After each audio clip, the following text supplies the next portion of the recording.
മെറീന ഏതോ ഒരു ഷൂട്ടിംഗ് ലൊക്കേഷനിൽ പോയിരുന്നപ്പം വേറൊരു സൂപ്പർ സ്റ്റാർ വന്നിട്ട് വണ്ടി ഡോറ് ഭയങ്കര ലൗഡായിട്ട് അവര് കൊട്ടി അടിച്ചു എന്നുള്ളത്, ആ ഇൻസിഡന്റ് എന്തായിരുന്നു? അത് ഫീമെയിൽ തന്നെയായിരുന്നു. ആണോ? അത് ഫീമെയിൽ ആർട്ടിസ്റ്റ് ആയിരുന്നു. സൂപ്പർ സ്റ്റാർ എന്ന് ഞാൻ കൺസിഡർ ചെയ്യാൻ എനിക്കറിയില്ല. I can't call her super star. She's just an upcoming star. അപ്പം അതും ഇതേപോലെ വളരെ ഫ്രണ്ട്ലി ആയിട്ട് ബിഹേവ് ചെയ്തുകൊണ്ടിരുന്ന ഒരു വ്യക്തിയാണ്. പക്ഷെ പെട്ടെന്ന് അങ്ങനെ ഒരു ബിഹേവിയർ ഉണ്ടായപ്പോ എനിക്കിതാ പ്രശ്നം, ഇതെന്തിനാ ഇങ്ങനെ ചെയ്യണമെന്നുള്ളൊരു സംഭവം ഉണ്ടാവുമല്ലോ. അപ്പൊ അത് മെറീനയ്ക്ക് എഗെയിൻസ്റ്റ് ആയിട്ട് തന്നെയായിരുന്നു ഡോർ അടച്ചത്, അതോ? ഞാൻ മാത്രമേ വണ്ടിയിൽ ഉണ്ടായിരുന്നു. അതെ അതെ. പക്ഷെ അന്ന് വണ്ടി ഓടിച്ചിരുന്ന ഡ്രൈവർ ചേട്ടന് പോലും അത് സങ്കടമായി. എന്നിട്ട് ആ പുള്ളി പറഞ്ഞു ബുദ്ധിമുട്ടാവില്ലെങ്കിൽ എനിക്ക് ക്ലിയർ ആയിട്ടൊന്നും അറിയില്ല, അപ്പൊ അതൊന്നും പറയാമോ എന്താ ഇൻസിഡന്റ്? ഞങ്ങള് ഒരു മൂവി ഒരുമിച്ച് വർക്ക് ചെയ്തതാണ്. അപ്പം ഒരു 100 മീറ്റേഴ്സ് അപ്പുറത്തേക്ക് ഷൂട്ടുള്ളൂ. വണ്ടിയിൽ പോകേണ്ട ആവശ്യമില്ല, നടന്നു പോകാനുള്ളതേ ഉള്ളൂ സത്യം പറഞ്ഞ്. അപ്പൊ ഞാൻ ആദ്യം മേക്കപ്പ് കഴിഞ്ഞ് റെഡിയായി. അപ്പം അതിന്റെ തലേ ദിവസം ഇതേപോലെ ഞാൻ ഫ്രണ്ടിൽ ഇരിക്കുന്ന സമയത്ത്, അതായത് ഡ്രൈവറുടെ സൈഡിലുള്ള സീറ്റിൽ ഇരിക്കുന്ന സമയത്ത് ഷീ ഫെൽറ്റ് അപ്സെറ്റ്. അപ്പൊ എനിക്കത് മനസ്സിലായി. ഇപ്പൊ ചില ആളുകൾക്ക് ഉണ്ട് ഇങ്ങനെ അപ്സെറ്റ് ആവുന്ന ഒരു പരിപാടി. ഇതിനു മുമ്പ് എനിക്ക് എക്സ്പീരിയൻസ് ഉണ്ടായിരുന്നു, which is from a male. അപ്പം ഈ കാര്യം എന്താ വെച്ചാൽ, ഞാനപ്പോൾ നെക്സ്റ്റ് ഡേ സെക്കൻഡ് ഡേ ഇങ്ങനെ 100 മീറ്റേഴ്സ് ഷൂട്ടുള്ള സ്ഥലത്ത് പോകാൻ വേണ്ടിയിട്ട് ഞാൻ ബാക്കിലിരുന്നു. Let she come and sit in front എന്നുള്ള രീതിയിൽ. അപ്പൊ ഫ്രണ്ടിൽ ആളിരുന്നില്ല. ഞാൻ ഇങ്ങനെ ഫോണിൽ കളിക്കും. അപ്പൊ നമുക്ക് ഒരാൾ ഡോർ തുറക്കുമ്പോൾ അറിയാൻ പറ്റില്ല. അപ്പൊ ആളുടെ ക്യാരവാന്റെ ഡോറിന്റെ ഫ്രണ്ടിലാണ് ഞാൻ എന്റെ ഒരു പൊസിഷൻ ഇരിക്കുന്നത്. ഞാൻ ഫോണിൽ കളിക്കുമ്പോൾ ആള് തുറന്ന് എന്നെ കണ്ട ഉടനെ ആള് വാതിലടച്ചു. അപ്പൊ എനിക്ക് മനസ്സിലായി. അപ്പൊ ഞാൻ വെച്ച് ദൈവമേ, ഇന്നലെ ഫ്രണ്ടിലിരുന്നാനായിരുന്നല്ലോ പ്രശ്നം, ഇന്നിപ്പോ എന്താ പ്രശ്നം എന്ന്. അപ്പൊ അസിസ്റ്റന്റ് വന്നിട്ട് പറഞ്ഞു അടുത്ത വണ്ടി വിട്ടോളാൻ. അപ്പൊ ക്യാരമലിനെ ചേട്ടൻ അപ്സെറ്റായി, ആൾക്ക് സങ്കടമായി. ആളെൻ്റെ അടുത്ത് എന്തൊക്കെയോ പറഞ്ഞു. ആള് പറഞ്ഞു എന്തായാലും ഇങ്ങനെ അങ്ങനെ ഇങ്ങനെ പുള്ളി എന്തൊക്കെയോ പുള്ളിയുടെ ഒരു വിഷമം പോലെ പറഞ്ഞു. അപ്പൊ എന്റെ അസിസ്റ്റന്റ് ഉണ്ടായിരുന്നു. ഞാൻ വണ്ടിയിൽ നിന്ന് ഇറങ്ങി. ഞാൻ പറഞ്ഞു ചേട്ടാ, ഇനിയും നമ്മള് കൊണ്ടാക്കി തിരിച്ചു വന്ന് ആളെ പിക്ക് ചെയ്ത് പോകുമ്പോഴേക്കും ലേറ്റ് ആവും. അവിടെ ഒരു വലിയ ഡയറക്ടർ വെയിറ്റ് ചെയ്യുന്നുണ്ട്. അദ്ദേഹത്തിന്റെ വയസ്സും അദ്ദേഹത്തിന്റെ ഒരു കരിയർ ഗ്രാഫും നമ്മൾ മാനിക്കണം. ഞങ്ങൾ നടന്നു പോയിക്കോളാം എന്നുകൊണ്ട് ഞങ്ങൾ നടന്നുപോയി. സാർ അവിടെ ഇരിക്കുകയായിരുന്നു. സാർ ഭയങ്കരമായിട്ട് അപ്സെറ്റ് ആയിട്ട് വെച്ച് എന്ത് ചെയ്യായിരുന്നു നിങ്ങൾ ഇത്ര നേരം, അതിന് ഫുൾ ക്രൂ വെയിറ്റ് ചെയ്യുക. ഞാൻ സാർ എനിക്ക് പ്രത്യേകിച്ച് ഒന്നും പറയാൻ പറ്റില്ല, ഷോട്ട് കഴിഞ്ഞിട്ട് പറയാം. ഇതാണ് എക്സ്പീരിയൻസ് ഉണ്ടായത്, which is from A female, which I felt bad. എനിക്ക് സങ്കടമായി. ബിക്കോസ് സങ്കടം ആസ് എന്തിനാ അങ്ങനെ ചെയ്യണേ. അപ്പൊ അത് നിങ്ങളിപ്പോ ഒരുമിച്ച് ഒരു ഷൂട്ടിംഗ് നടക്കുമ്പോൾ, നിങ്ങൾ ഒരുമിച്ച് ഒരു സീൻ വരുമ്പോൾ നിങ്ങളുടെ ആ ഒരു അഭിനയത്തിലോ അല്ലെങ്കിൽ നിങ്ങൾ ഒരുമിച്ചുള്ള സീനിനോ അത് ബാധിക്കും? ഞങ്ങളെ കണ്ട സിസ്റ്റേഴ്സ് ആണെന്ന് തോന്നും, അത്ര സ്നേഹമാണ്. എന്നിട്ട് അവര് ഇതില് വരുമ്പോ അവര് വളരെ എന്നൊക്കെ പറഞ്ഞ അത്ര ഫ്രണ്ട്ലി ആയിട്ട് നിൽക്കും. അതെ അതെ അതെ. അതൊരു കഴിവാണെന്ന് എനിക്ക് തോന്നുന്നു. ശരിക്കും അവര് ജീവിതത്തിലും ഇതിലും റീലിലും ഭയങ്കര ബുദ്ധിമുട്ടല്ലേ ചേച്ചി? കൺസിഡറിങ് അവർ അങ്ങനെ ജീവിതത്തിലും സിനിമയിലും അഭിനയിക്കാന്ന് പറയുമ്പോൾ അവർക്കൊരു സ്വിച്ചിങ് ഇല്ല, അവർക്ക് റിയാലിറ്റി ആയിട്ട് സ്വിച്ചിങ്. ആ പേഴ്സണാലിറ്റി എത്ര ഫേക്ക് ആണെന്നപ്പോ ഒന്ന് മനസ്സിലാക്കിയ പോരെ. അവരെവിടെയാ ഇപ്പൊ ജെനുവിൻ ആവാറുള്ളത്? ഞാനിപ്പോ യൂസ് ടു ആയി. കാരണം നമുക്ക് ഇങ്ങനെ ഫേക്ക് ആയിട്ടുള്ള ആൾക്കാരെ കണ്ട് എനിക്ക് ശീലമായി. ഞാൻ പറയാം, എക്സ്പീരിയൻസ് എന്ന് പറയുമ്പോൾ ഫീമെയിൽ മെയിൽ എല്ലാം ഉണ്ട് എനിക്ക്. മെയിൽ ആയിട്ടുള്ള ഒരു ആക്ടർ ഇതേപോലെ ഞാനും വേറൊരു ആർട്ടിസ്റ്റും കൂടെ ഇരിക്കുന്ന സമയത്ത് പുള്ളി ഫ്രണ്ടിലിരുന്നു. ഫ്രണ്ടിലുള്ള സീറ്റ് നമ്മൾ ഒഴിച്ചു കൊടുത്തു, ബിക്കോസ് ഈഗോ അടിക്കണ്ടെന്ന് വെച്ചിട്ട്. ആള് വണ്ടി കയറി ഉടനെ എന്നെ കൺട്രോളർ വിളിച്ചിട്ട് നമ്മൾ കേൾക്കെ പറഞ്ഞു, എന്നാ പിന്നെ യൂണിറ്റിലെ ആൾക്കാരും കൂടെ കയറ്റായിരുന്നില്ലേ വണ്ടിയിൽ നിന്ന്. ഞങ്ങൾക്ക് അത് സത്യം പറഞ്ഞാൽ ഭയങ്കര, ഞങ്ങൾ വിചാരിച്ചു ഇയാളെന്താ ഇങ്ങനെ സംസാരിക്കണം, യൂണിറ്റിലെ ആൾക്കാരെന്താ മോശമാണ്, ആ ചേട്ടന്മാരും പണിയെടുക്കുന്ന ആൾക്കാരല്ലേ ശരിക്കും. എന്നിട്ട് അവിടുന്ന് തന്നെ പുള്ളി വേറെ കാറിൽ കയറിപ്പോയി. ഇതൊരു 2 ദിവസം റിപ്പീറ്റഡ്ലി പുള്ളി ഇങ്ങനത്തെ സ്വഭാവം കാണിക്കാൻ തുടങ്ങിയപ്പോൾ ഞാൻ എൻ്റെ ഫ്രണ്ടായിട്ടുള്ള ആക്ടർ ഈ സ്വഭാവം കാണിച്ച പുള്ളിയും കൂടെ ഒരു കാറിൽ ഇരിക്കുന്ന സമയത്ത് ഞാൻ നല്ലോണം അടിയുണ്ടാക്കി. ഞാൻ പറഞ്ഞു എനിക്ക് അഡ്ജസ്റ്റ് ചെയ്യാൻ പറ്റുന്നില്ല, നിങ്ങൾ ആരാന്നാ വിചാരിച്ചു. ഞാൻ നന്നായി അടിയുണ്ടാക്കി. അപ്പം കാറിന്റെ ഷോട്ട് പൊയ്ക്കൊണ്ടിരിക്കുക, ഫ്രണ്ടിൽ ക്യാമറ സെറ്റ് ചെയ്തിട്ടുണ്ട്. ഡയറക്ടർ ഇങ്ങനെ കുനിഞ്ഞിരിക്കുന്നുണ്ട്. ഡയറക്ടർ മറീന മിണ്ടല്ലേ എന്ന്. ഞാൻ പറഞ്ഞു സഹിക്കുന്നതിന് ഒരു പരിധിയില്ലേ, ഇതാണ് എന്താന്ന് തന്നെ വിചാരിച്ചുകൊണ്ട് ഞാൻ കുറെ പറഞ്ഞു.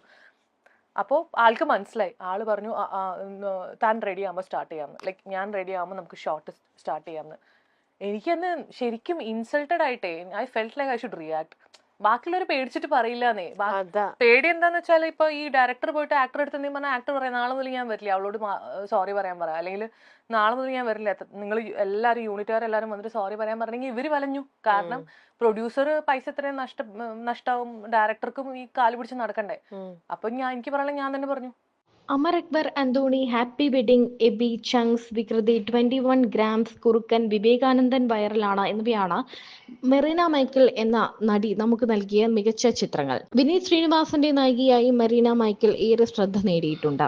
ഒരു ഇന്റർവ്യൂവിൽ മെറീന മൈക്കിൾ പങ്കുവച്ച വാക്കുകളാണ് ഇപ്പോൾ ശ്രദ്ധ നേടുന്നത്. തന്റെ സുഹൃത്തായി പെരുമാറിയിരുന്ന നടി ഒരു ഹൈപ്പ് കിട്ടിയപ്പോൾ സ്വഭാവം മാറിയതിനെക്കുറിച്ചും ആ നടി തന്നോട് മോശമായി പെരുമാറിയതിനെക്കുറിച്ചുമാണ് മെറീന മൈക്കിൾ പറയുന്നത്.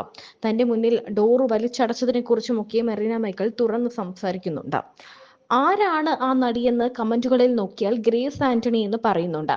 വിവേകാനന്ദൻ വൈറലാണ് എന്ന സിനിമയുടെ പ്രൊമോഷൻ സമയത്താണ് ഈ കാര്യങ്ങളെക്കുറിച്ചെല്ലാം ചർച്ചകൾ നടക്കുന്നത്. അവതാരകയുടെ ചോദ്യത്തിനാണ് മറീന മൈക്കൽ മറുപടി പറയുന്നത്.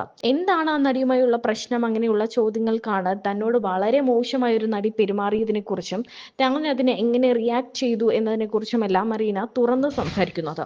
ഓക്കെ. മെറീനയുടെ ലൈഫിലും നേരത്തെ ഏതൊരു ഇന്റർവ്യൂലൊക്കെ പറഞ്ഞതായിട്ട് കേട്ടിട്ടുണ്ട്. റിലേഷൻഷിപ്പ് ഉണ്ടായിരുന്നു, ബ്രേക്കപ്പ് ആയി. അപ്പൊ അങ്ങനത്തെ ഒരു ഇൻസിഡന്റ് വരുമ്പോൾ അതൊക്കെ ശരിക്കും ആരാണെങ്കിലും നമ്മളൊരു ബ്രേക്കപ്പിലേക്ക് വന്നു പോയുമ്പോൾ അതൊരു മെയിലോ ഫീമെയിലോ ആരാണെങ്കിലും ശരിക്കും നമ്മളൊരു ജെനുവൻ ആയിട്ട് നിന്ന റിലേഷൻ ആണെങ്കിൽ നമ്മളെ വല്ലാണ്ട് അത് വേദനിപ്പിക്കുന്ന ഒരു കാര്യം തന്നെയാണ് അല്ലെ. അതിൽ നിന്നും നമ്മൾ തിരിച്ചു വരിക എന്ന് പറയുന്നത് സൈഡിൽ നിന്ന് പറയുന്നവർക്ക് ഈസിയാണ്, പക്ഷെ അത് അനുഭവിക്കുന്നവർക്കേ അറിയുള്ളൂ അത് എത്ര ഹാർഡാണ്, എത്ര ദിവസം എടുക്കും അതിൽ നിന്നും ഇതായിട്ട്. മെറീനയ്ക്ക് ആ ഒരു സിറ്റുവേഷൻ ഈ പറയുന്ന പോലെ വേറെ പലരുടെയും കഥകൾ കേട്ടൊരാളെന്നുള്ള രീതിയിൽ മെറീനയ്ക്ക് സെൽഫായിട്ട് അങ്ങനെ ഒരു എക്സ്പീരിയൻസ് വന്നപ്പോൾ അതിൽ നിന്നുള്ള ഒരു ഇതെന്ന് പറയുന്നത് മെറീനയ്ക്ക് ഈസി ആയിരുന്നോ, അതോ മെറീനയും ഈ പറയുന്ന പോലെ ഇല്ല, ഞാൻ ഒരിക്കലും സ്റ്റക്ക് ആയിരുന്നില്ല. ടു ബി വെരി ഫ്രാങ്ക്, ഒരിക്കലും സ്റ്റക്ക് ആയിരുന്നില്ല. ഞാൻ എന്റെ 100% എല്ലാ റിലേഷൻഷിപ്പിലും കൊടുത്തിട്ടുണ്ട്. ബിക്കോസ് കരിയറും പേഴ്സണൽ ലൈഫും മെയിൻറ്റെയിൻ ചെയ്ത് പോകാന്ന് പറയുന്നത് വെരി ബിഗ് ടാസ്ക്. അത് അറിയായിരിക്കും, യു ഹാവ് എ ഫാമിലി അല്ലേ. അപ്പം നമ്മൾ വർക്കിന്റെ ഇടയിൽ അല്ലെങ്കിൽ സിനിമയിൽ എന്തെങ്കിലുമൊക്കെ നല്ല വർക്കുകൾ വരണം എന്ന് ചിന്തിക്കുന്ന സമയത്താണ് ഇവിടെ ഈ പറഞ്ഞ പോലെ ഒരു പേഴ്സണൽ ലൈഫിൽ നമ്മുടെ ലൈഫിൽ ഒരു പാർട്ട്ണർ വേണമെന്ന് വിശ്വസിക്കുന്നത്. ഫസ്റ്റ് തിങ് ഞാൻ പറഞ്ഞില്ലേ, അത് ഞാൻ വിറ്റ ബിൽഡിംഗ് ആണ്. ഒരു ബിൽഡിംഗ് ഞാൻ കൊടുത്തൊഴിവാക്കി, വിച്ച് ഇസ് അവിടെ എന്ത് നടക്കുന്നു എന്നുള്ള എനിക്ക് അറിയേണ്ട ആവശ്യമില്ല. പക്ഷേ എപ്പോഴും എനിക്ക് ഉണ്ടായിരുന്ന എക്സ്പീരിയൻസ് എല്ലാം ഈ പറഞ്ഞ പോലെ എന്നെ ചീറ്റ് ചെയ്യുക, അല്ലെങ്കിൽ എനിക്ക് സമയം ഉണ്ടാവില്ല ഇവിടെ എന്താ നടക്കുന്നതെന്ന് അറിയാൻ വേണ്ടിയിട്ട്. അപ്പൊ എന്റെ പ്രോബ്ലം ആരും എടുത്ത് കൊണ്ടുപോയിട്ടുണ്ട്, അവിടെ എന്താ പരിപാടി എന്ന് എനിക്കറിയില്ല. എന്റെ പ്രോബ്ലം സോൾവ്, അതങ്ങനെ പോയി. ഞാനൊരു 100% എല്ലായിടത്തും കൊടുത്തിട്ടുണ്ടെന്നാണ് ഞാൻ വിശ്വസിക്കുന്നത്. അപ്പൊ ലേറ്റർ ഓൺ ഒക്കെ എനിക്കത് വളരെ പോസിറ്റീവായിട്ട് തന്നെ തോന്നിയിട്ടുള്ളൂ. ലൈക്ക് അത് പോയല്ലോ, അല്ലെങ്കിൽ എനിക്കതൊരു എക്സ്പീരിയൻസ് ആയിട്ട് തന്നെയാണ് ഞാൻ കരുതുന്നത്. ബുദ്ധിമുട്ടുണ്ടാവും, കാരണം ഒരുപാട് കാലം നമ്മുടെ കൂടെ നടക്കുന്ന ഒരാൾ പെട്ടെന്ന് നമ്മുടെ ലൈഫിൽ നിന്ന് പോകുമ്പോൾ ചെറിയൊരു ബുദ്ധിമുട്ടുണ്ടാവും. കാരണം ഞാൻ പറഞ്ഞില്ലേ, അത്ര ഞാൻ അങ്ങനെ സർക്കിളിലേക്ക് ആൾക്കാരെ എടുക്കാറില്ല. ചെറിയൊരു ബുദ്ധിമുട്ടുണ്ടായിട്ടുണ്ടാവും, പക്ഷെ ഒരാഴ്ചയിൽ കൂടുതലൊന്നും അതും ഈ കരഞ്ഞു പിഴിഞ്ഞു നെവർ, അങ്ങനത്തെ ഒരു പരിപാടിയേ ഇല്ല. അത് വെരി സ്മൂത്ത് ആയിരുന്നു. ഞാൻ വളരെ ജെന്യൂൻ ആയിട്ട് പറയാണ്. എന്റെ കൂടെയുള്ള എല്ലാവർക്കും വെച്ചാൽ ഫ്രണ്ട്സിന് എല്ലാവർക്കും അറിയാം ഇങ്ങനെയാണെന്നുള്ളത്. സോ മേ ബി അവർക്കും ഒരു ചിന്ത ഉണ്ടാവും ഞാൻ കുറച്ച് ടോക്സിക് ആണെന്ന്.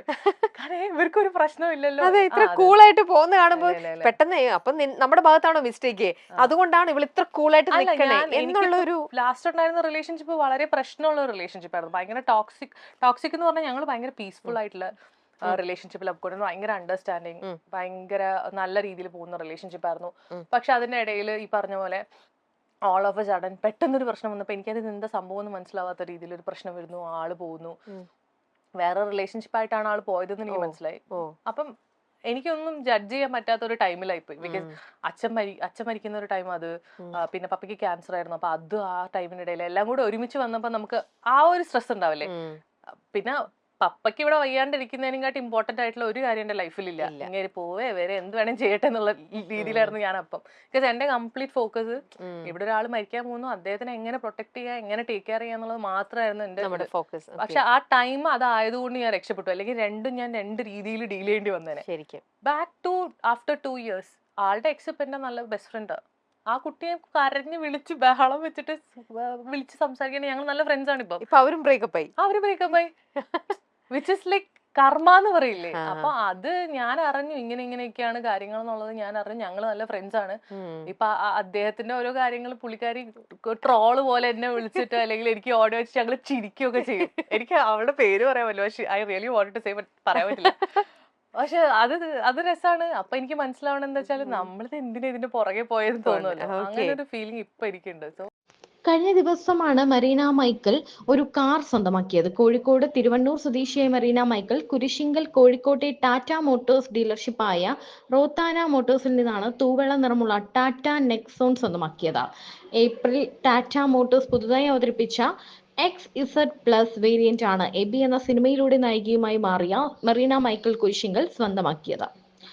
120 HP പവറും 170 Nm ടോർക്കും നിർമ്മിക്കുന്ന 1.2 ലിറ്റർ ടർബോ പെട്രോൾ എഞ്ചിനിലും 110 HP പവറും 260 Nm ടോർക്കും നിർമ്മിക്കുന്ന 1.5 ലിറ്റർ ഡീസൽ എഞ്ചിനിലും ടാറ്റ നെക്സോൺ ലഭ്യമാണ്. വലിയ പേരുകൊണ്ടും മികച്ച അഭിനയം കൊണ്ടും മലയാളത്തിൽ ആരാധകരെ നേടിയെടുത്ത താരമാണ് മറീന മൈക്കിൾ. ചുരുണ്ട മുടിയും ക്യൂട്ട് ചിരിയുമായി അഭിനയത്തിലും മോഡലിംഗിലും തിളങ്ങുന്ന മറീന മൈക്കിൾ ഇപ്പോൾ ഇൻസ്റ്റഗ്രാമിൽ സജീവം തന്നെയാണ്. അഭിനയത്തിലും മോഡലിംഗിലുമായി മലയാളികളുടെ പ്രിയങ്കരിയാണ് മറീന. സ്റ്റൈലൻ ചിത്രങ്ങളുമായി വന്ന ആരാധകരുടെ മനം കവർന്ന നടിയുടെ പുതിയ ചിത്രങ്ങളും പതിവ് തെറ്റിച്ചിട്ടില്ല. മലയാളത്തിന് പുറമെ തമിഴിലും നടി അഭിനയിച്ചിട്ടുണ്ട്. പക്ഷേ താരത്തിന് ആരാധകർ കൂടുതലും കേരളത്തിലാണ്. പൂർണ്ണമായും ഒരു മോളിവുഡ് താരമാണ് മറീന മൈക്കിൾ. ചെറുതും വലുതുമായി അനവധി സിനിമകൾ നടി മലയാളത്തിൽ ചെയ്തിട്ടുണ്ട്. വേഷങ്ങളുടെ വലിപ്പച്ചെറുപ്പം താരത്തെ ഒരു രീതിയിലും ബാധിക്കാറില്ല. ചെറിയ വേഷങ്ങൾ അനവധി ചെയ്തു വന്ന താരം മലയാളികളുടെ മനസ്സിൽ കയറുന്നത് ഹാപ്പി വെഡിങ് എന്ന സിനിമയിലൂടെയാണ്. ചിത്രത്തിലെ സോഫിയ നടിയുടെ മികച്ച വേഷമായിരുന്നു. വെറും കൊമേഴ്സ്യൽ വേഷങ്ങളും അഭിനയ പ്രാധാന്യവുമുള്ള വേഷങ്ങളും നടി ചെയ്യാറുണ്ട്. സിനിമയോടൊപ്പം ഷോർട്ട് ഫിലിമുകളിലും നടി സജീവമാണ്. മോഡലിംഗ് ചെയ്യുന്ന നടിയുടെ ചിത്രങ്ങളും വീഡിയോകളും വളരെ പെട്ടെന്നാണ് ഹിറ്റാകുന്നത്. കഴിഞ്ഞ വർഷം നടി മലയാളത്തിൽ നിരവധി ചിത്രങ്ങളും ചെയ്തിട്ടുണ്ട്.